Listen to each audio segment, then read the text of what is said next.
Bismillahirrahmanirrahim.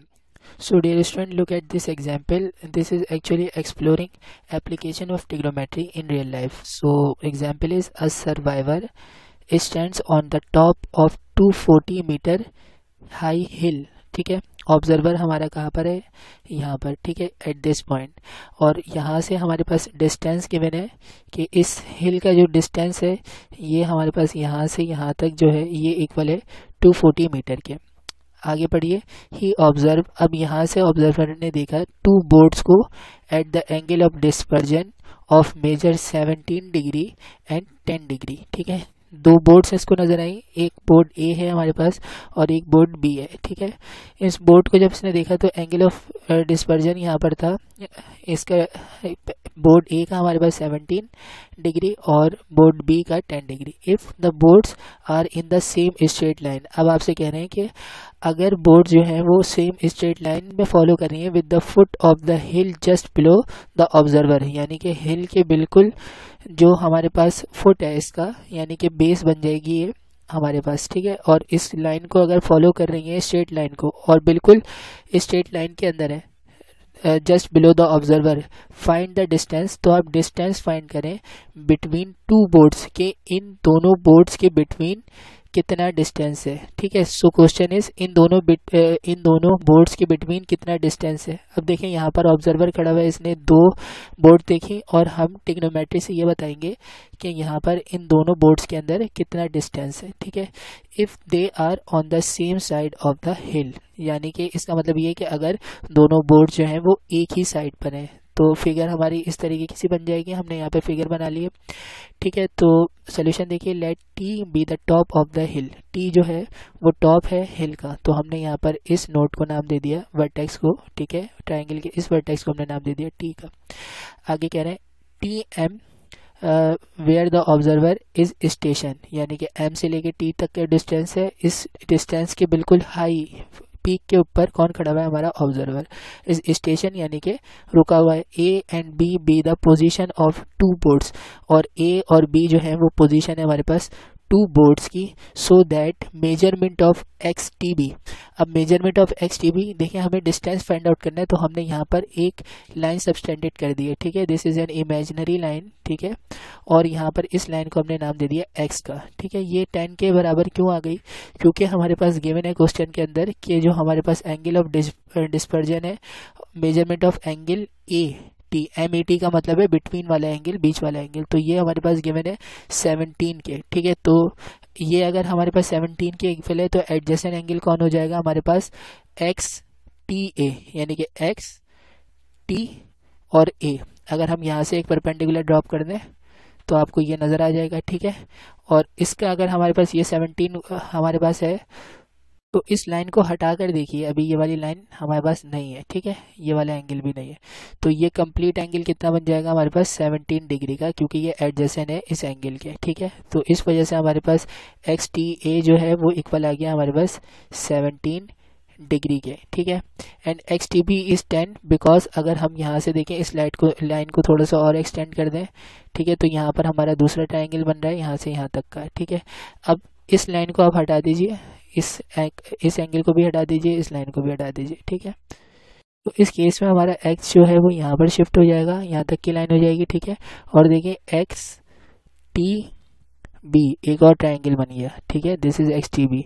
तो अगर इसका एंगल ऑफ डिस्पर्जन यहाँ पर 10 है तो एडजेसेंट एंगल इक्वल होगा, ये हमारे पास 10 डिग्री आ जाएगा. ठीक है, because T X and M A are parallel. अगर हम देखें टी से लेके एक्स तक की जो लाइन है ये एम से लेके ए तक की लाइन के दोनों पैरेलल हैं. ठीक है, ये भी एक हमारे पास कंक्लूजन है. और दूसरे केस में एम ए लिखा हुआ है, यहाँ पर एम बी है. ठीक है, एम बी यानी कि एम से लेके बी तक की लाइन, तो ये भी पैरेलल है. ठीक है, तो यहाँ से हमारे पास आ जाएगा दूसरा एंगल. ठीक है, 10 डिग्री. तो हमने इसके, अब देखिए फ्रॉम फिगर अगर हम नोटिस करें, सो दिस इज 10 एंड 10 हमारे पास 10 थीटा जो होता है ये बेसिकली हमारे पास इक्वल होता है परपेंडिकुलर अपॉन बेस के. ठीक है, तो परपेंडिकुलर कौन है हमारा, टी से लेके एम तक. इसका डिस्टेंस हमारे पास गिवन है 240. ठीक है, और बेस हमारे पास ए टी लेके एम तक की है. तो पहले हम यहाँ से लेके यहाँ तक का डिस्टेंस जो है ये फाइंड आउट करेंगे, क्योंकि हमें 10 थीटा पता है और थीटा क्या है हमारे पास 17. So according to figure perpendicular कौन हो जाएगा हमारे पास, टी एम. ठीक है। तो हमने यहाँ पे लिख दिया line T M is perpendicular base is A M, A से लेके एम तक जो है हमारे पास बेस हो जाएगी is equal to tan theta, और थीटा हमारे पास 17 डिग्री है, ठीक है। इसे हम सॉल्व कर लेंगे, ए एम यहाँ पर डिवाइड में है, इसे यहाँ पर ले जाएंगे मल्टीप्लाई में हो जाएगा और 10 को डिवाइड में भेज देंगे, ठीक है। तो 10 डिवाइड में आ गया हमारे पास, और हमारे पास क्या हुआ, 10 डिवाइड में आ गया और A M left right hand side पे चला गया। देखिए यहाँ से ए एम इस साइड पर आ गया, देखिए हम यहीं पर सॉल्व कर लेते हैं, ये हो जाएगा टी एम डिवाइड बाई 10 17, ठीक है। और ये इक्वल आ जाएगा हमारे पास, इक्वल आ जाएगा ए एम के, ठीक है, या इस साइड पे लिख लीजिए is equal to A M, ठीक है। तो 10 17 हमने डिवाइड में भेज दिया और ए एम यहाँ पर आ जाएगा, ठीक है। ए एम हमें फाइंड आउट करना है, पहले हम यहाँ से यहाँ तक की डिस्टेंस फाइंड आउट करेंगे। तो हम इसको ऐसे लिख सकते हैं, ए एम हमने इक्वल के साइड पे लिख लिया और टी एम डिवाइड बाई 10 17।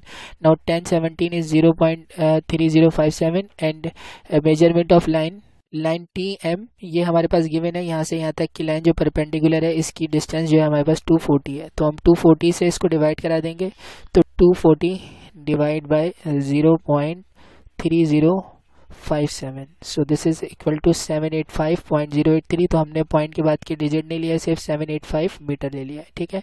तो ए एम हमें पता चल गया। देखिए हमें यहाँ पर 10 को यूज़ करते हुए बेस के यहाँ से यहाँ तक का ए से लेके बी तक का, ए से लेके एम तक का डिस्टेंस फाइंड आउट हो गया और वो है हमारे पास 785 मीटर, ठीक है। अब हम नेक्स्ट क्या करेंगे, नेक्स्ट हम ये करेंगे कि अब हम ये कंप्लीट डिस्टेंस फाइंड आउट करेंगे बी से लेके एम तक, ठीक है। तो ये कंप्लीट डिस्टेंस अब हम फाइंड आउट करेंगे यहाँ से लेके यहाँ तक कि ये क्या डिस्टेंस है। तो अकॉर्डिंग टू फिगर दोबारा से हम 10 अप्लाई कर रहे हैं, ठीक है। 10 थीटा हमारे पास इक्वल होगा परपेंडिकुलर अपॉन बेस के, परपेंडिकुलर वही है हमारे पास टी एम, तो हमने यहाँ पर परपेंडिकुलर लिख दिया। बेस क्या है इस बार हमारे पास बी से लेके एम तक, तो बेस लिख दिया हमने बी एम, और एंगल इस दफ़ा क्या है 10, तो हमने लिख दिया 10 इंटू 10 डिग्री। तो दोबारा से एक वेट करा देंगे इसको, बी एम यहाँ पर डिवाइड में इस साइड पे ले जाएंगे, यहाँ पर आ जाएगा, ठीक है, और 10 को डिवाइड में भेज देंगे। So this is equal to B M is equal to T M यानी कि परपेंडिकुलर डिवाइड बाय 10 थीटा। तो 10 है हमारे पास, इसे इक्वल टू 0.1763 आएगा, डिवाइड कराएंगे तो हमारे पास टोटल डिस्टेंस आ जाएगा, और वो टोटल डिस्टेंस है हमारे पास 1361 मीटर, यानी कि बी से लेके एम तक हिल के जो नीचे फुट है इसका और फर्स्ट जो बोर्ड है बोर्ड बी इस तक का डिस्टेंस हमारे पास आ गया, और ये है हमारे पास 1361 यानी कि 361 मीटर। तो टोटल डिस्टेंस हमें पता है, और यहाँ से स्मॉल डिस्टेंस भी पता है एम से लेके ए तक का। तो अब हम इनका डिफरेंस फाइंड आउट कर लेंगे, यानी कि अगर हम ए बी फाइंड आउट करना चाहते हैं जो कि है यहाँ से यहाँ तक का डिस्टेंस, ठीक है, हमें यही फाइंड आउट करना है कि इन दोनों बोर्ड्स के between find the distance between two boards, ठीक है। तो इन दोनों बोर्ड्स के बिटवीन फाइंड आउट करना है हमें, ये टोटल डिस्टेंस पता है, इसमें से हम ये माइनस कर देंगे कौन सा वाला, स्मॉल डिस्टेंस, ठीक है। तो हमारे पास आ जाएगा आंसर। तो हम लिखेंगे A B means that difference between these two boards, the distance between these two boards is represented by AB is equal to BM, यानी कि मेजरमेंट ऑफ BM जो आपके पास कंप्लीट डिस्टेंस है इसमें से आप माइनस कर दीजिए स्मॉल डिस्टेंस जो कि है हमारे पास AM। तो BM हमने फाइंड आउट किया हुआ है 1361 और AM है हमारे पास 785, इन दोनों को माइनस कर देंगे तो आंसर आ गया हमारे पास 576 मीटर, ठीक है। तो हमें ये फाइंड आउट हो गया कि इन दोनों बोर्ड्स के अंदर जो डिस्टेंस है वो है हमारे पास 576 मीटर के। So this is the beauty of trigonometry. Take care of yourself. अल्लाह हाफिज़।